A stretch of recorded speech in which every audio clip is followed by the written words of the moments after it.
আছে, ওখান থেকে রস নিয়ে আসো। সুবহানাল্লাহ।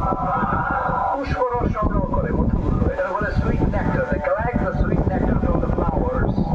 এবং মধুর মধ্যে এত চমৎকার জিনিস থাকার কারণ হচ্ছে মৌমাছিগুলো ওই এলাকার সব ধরনের ফুল, ভালো ভালো সুগন্ধযুক্ত ফুল ফল থেকে রস নিয়ে আসে। তো এই গাছগুলোর মধ্যে বনাদি গাছ আছে না নাই, ঔষধি গাছ আছে না নাই, এই জন্য মধুরে বলা হয় সব রোগের ঔষধ।